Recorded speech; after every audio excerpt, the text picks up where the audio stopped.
நீங்கள் பார்த்து கொண்டு இருப்பது உங்கள் கௌசிக ரிவ்யூ. சரி வாங்க வீடியோக்குள்ள போய் என்ன நடக்க போகுது அப்படின்னு சொல்லிட்டு பாத்தீங்க.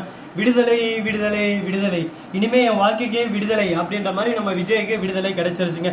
இதுக்கு முழுக்க முழுக்க யாரு அப்படி காரணம் அப்படின்னு சொல்லிட்டு பார்த்தீங்க நம்ம தீபக் தாங்க. என்ன சொல்றீங்க அப்படின்னு சொல்லிட்டு பாத்தீங்க. ஆமாங்க, அவரோட விடாமுயற்சி, கடின உழைப்பு, தன்னை நம்பி வந்தவங்களை எப்படியாவது காப்பாற்றணும் அப்படின்ற ஒரு நல்ல குறிக்கோள். அந்த குறிக்கோளால நம்ம விஜய் இப்ப நிரபராதி அப்படின்னு சொல்லிட்டு அந்த இடத்துல உறுதினப்படுத்துது. ஆனா அந்த இடத்துல குற்றவாளி யார் அப்படின்னு சொல்லிட்டு தெரிய வரணும்ல.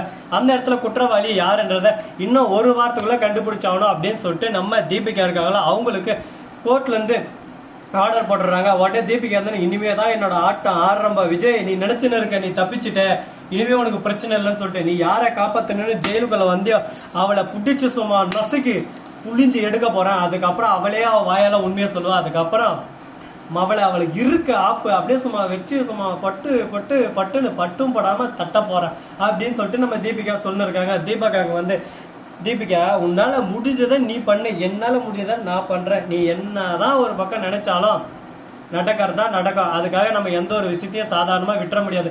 சரிப்பா, இந்த கான்செப்ட் நமக்கு வேணாம், இதுக்கப்புறம் என்ன பண்ண போறோம் அதை பத்தி தானே நாம பேசணும். அதுக்கு முன்னாடி உங்களுக்கு இன்னொரு இன்ட்ரெஸ்டிங்கான விஷயம் சொல்ல போறேங்க.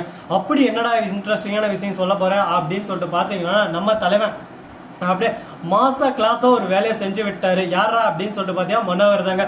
மனோகர் வந்து, நான் மேடம் அப்ப வேணும் பணம் கொடுக்குறேன்னு என் பேச்சை கேட்டு இருந்தீங்களா, ஏதோ ஒரு பணமான பாத்துப்பீங்களா, பணமும் இல்லாம ஒரு பக்கம் பிடிக்கவும் முடியாம என்னன்னு இருக்கீங்க போல. இதுக்குதான் சொல்றது, யார் யார்கிட்ட பகைச்சுக்கணும், யார் யார்கிட்ட வச்சுக்கணும்னு சொல்லிட்டு.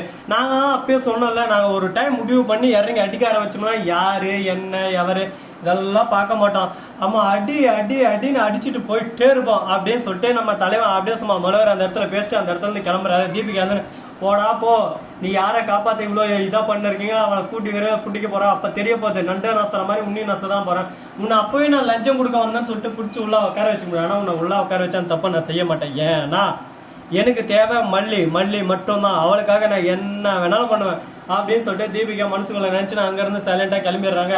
நம்ம ராஜேஸ்வரி ஒரு பக்கம், உள்ள போனவன் வெளியே வந்துட்டானே, என்னம்மா ராஜே அக்கா நல்லா கிரியாமா அப்படின்னு சொல்லிட்டு நம்ம விஜயை பார்த்து, சே இவன் நேரம் வந்துட்டானே, இவன் வரமாட்டான் அப்படின்னு சொல்லிட்டு நினைச்சா வந்துட்டானே, வரமாட்டேன், வந்து நிக்க மாட்டேன், திரும்ப என்ன பார்க்க மாட்டேன் அப்படின்னு சொல்லிட்டு ஆணவத்துல தானே ஆடினேன். இப்ப பார்த்தல எப்படி வந்து நின்று இருக்குன்னு சொல்லிட்டு, இதுதான் என்னோட என்ட்ரி, இதுக்கு மேலதான் இருக்க போகுது என்னோட மாஸ் என்ட்ரி அப்படின்னு சொல்லிட்டு சொன்னிருக்காரு. சரி ஓகேப்பா, உன் வாயும் உருட்டு, நீ உருட்டு, அதை பத்தி எனக்கு கவலை இல்லை, அதை பத்தி நானும் கவலைப்பட போறதில்ல.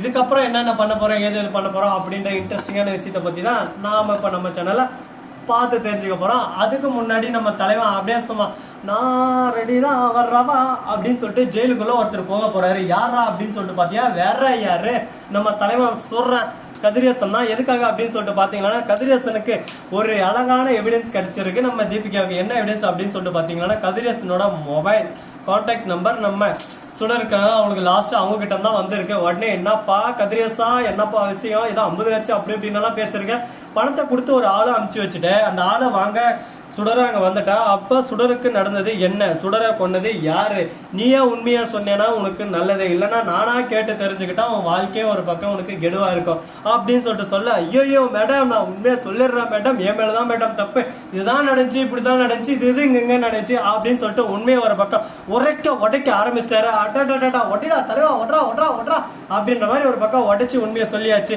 இதுக்கப்புறம் தப்பிக்க முடியுமா அப்படின்னு சொல்லிட்டு பாத்தீங்கன்னா வாய்ப்பு இல்ல ராசா, வாய்ப்பு இல்ல. ஒரு குறிப்பிட்ட நேரம் குறிப்பிட்ட காலம் நம்ம முடிஞ்ச வரைக்கும் தப்பிக்கலாம். ஆனா ஒரு இடத்துல மாட்டிக்கிட்டுனா அந்த இடத்துல அப்படியே சும்மா சரௌண்ட் பண்ண ஆரம்பிக்குவாங்க. இந்த பக்கம் 3 பேர், அந்த பக்கம் 3 பேர், அந்த பக்கம் 3 பேருன்னு சொல்லிட்டு ஒருத்தர்கிட்டயும் நம்ம பக்கம் நிக்க முடியாது. அந்த அளவுக்கு ஒரு பக்கம் தரமா அடிக்க ஆரம்பிக்குவாங்க. இதுக்கப்புறம் என்னென்ன பண்ண போறாங்கன்னு சொல்லிட்டு பொறுத்து இருந்தா பாக்கலாம். சரி இதெல்லாம் ஒரு பக்கம் போட்டுன்னு சொல்லிட்டு விட்டாலும், அதே சமயத்துல கரெக்டா நம்ம தலைவர் கதிரேசன் இருக்காருல, அவரு என்ன பண்றாரு அப்படின்னு சொல்லிட்டு பாத்தீங்கன்னா, இதோ பார் சுடர் உங்களுக்கு தேவை, இதோ பார் தீபிகா உனக்கு தேவை அந்த மல்லி ஜெயிலுக்கு போகணும், உங்களுக்கு எல்லா விஷயம் எனக்கு தெரிஞ்சிச்சு, தம்பி தினேஷை கொன்னது யாரு, தினேஷ் எப்படி இறந்தா அப்படின்றதுக்கான எல்லா ஆதாரமும் என்கிட்ட இருக்கு, நீ கவலைப்படாத, அந்த மல்லியை பழிவாங்க நான் உனக்கு உதவி செய்றேன், இந்த கேஸ்ல முழுக்க அந்த மல்லி தான் சம்மந்தப்பட்டிருக்கான்னு சொல்லிட்டு எவிடன்ஸை நான் ஏற்பாடு பண்றேன். ஆனா நீ பண்ண வேண்டியது எனக்கு ஒண்ணுதான், அந்த 50 லட்சமும் மறுபக்கம் இந்த கேஸ்ல நான் இன்வால்வ் ஆகாம நீ பாத்துக்கணும். அப்படி மட்டும் நீ பண்ணா உனக்கு தேவையானது உன்னை தேடி வரும் அப்படின்னு சொல்லிட்டு சொல்ல, அடாடா கதிரேசா நல்ல அக்ரிமெண்ட், நல்ல டீலிங், நானே இதெல்லாம் முடிச்சிருவேன். ஆனா அந்த மல்லி விஷயத்துல கொஞ்சம் டஃப்பா இருக்கு. ஏன்னா எல்லா பக்கம் ஒரு பக்கம் விஜய், மறுபக்கம் அந்த தீபக், எல்லாரும் சேர்ந்து அப்படியே சும்மா என்ன நெருக்கின்னு வராங்க. அதனால அந்த இடத்துல என்னால போர்ஸா எந்த ஒரு ஆக்ஷனும் எடுக்க முடியல. நீ எனக்கு உதவி செஞ்சா உன்னோட மர்டர் பிளான் எல்லாம் நான் வெளியே விட மாட்டேன். ஆனா நீ எனக்கு எது பண்ணல அவனை அடுத்த செகண்டே உனக்கு தூக்கு மேடதான் பாத்துக்க அப்படின்னு சொல்லிட்டு சொன்னதா, என்ன மேடம் ஒண்ணுக்குள்ள ஒன்னு ஆயிட்டோம், இதுக்கு மேல நான் எதனா சொல்லணுமா சொல்லுங்க பார்க்கலாம், இதுக்கு மேல நாம என்ன பண்றோம் அப்படின்றதாங்க நடக்க போகுது. பாப்பா இன்னும் என்னென்னலாம் நடக்க போகுதுன்னு சொல்லிட்டு பொறுத்தார் பூமி ஆழ்வார், அது போல எல்லாமே ஒரு பக்கம் நல்லபடியா நடக்கும் அப்படின்னு சொல்லிட்டு பேசிட்டு இருக்காங்க.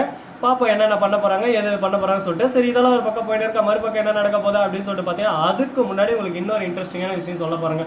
அப்படி என்னடா இன்ட்ரெஸ்டிங்கான விஷயம் சொல்ல போறேன், அப்படி என்னடா நடக்க போகுது அப்படின்னு சொல்லிட்டு பாத்தீங்கன்னா அது வேற எதுவும் இல்லைங்க, நம்ம தலைவன் அதாவது கதிரேசன் இருக்காருல்ல, அவரு போயிட்டு இப்ப ஆதாரத்தெல்லாம் ஒரு பக்கம் இது பண்ண ரெடி பண்ண இருக்காரு. ஆனா அதுல ஆதாரம் எல்லாமே ஒரு பக்கம் திருட்டி எதனா பிரச்சனை வந்துட்டா என்னடா பண்றதுன்னு சொல்லிட்டு பயமும் இருக்கு, பதட்டமும் இருக்கு. இந்த பயம் பதட்டம் இதுக்கு நடுவில் என்னென்ன பண்ண போறாங்கன்னு சொல்லிட்டு பொறுத்து வந்து பார்த்தா தெரிய போகுது. ஸோ நண்பர்களே, இந்த வீடியோ பிடிச்சிருந்தா லைக் பண்ணுங்க, கமெண்ட் பண்ணுங்க, ஷேர் பண்ணுங்க, டிண்டிங் பெல்லை தட்டி விட்டு போங்க. அப்பதான் நான் போற அடுத்தடுத்த வீடியோ உங்களுக்கு உடனுக்குடன் நோட்டிபிகேஷன்ல வந்து கொண்டே இருக்கும். மிக்க நன்றி, தேங்க்ஸ் ஃபார் வாட்சிங், டாடா, see you, நன்றி, வணக்கம், வந்தனம், வருக, தருக.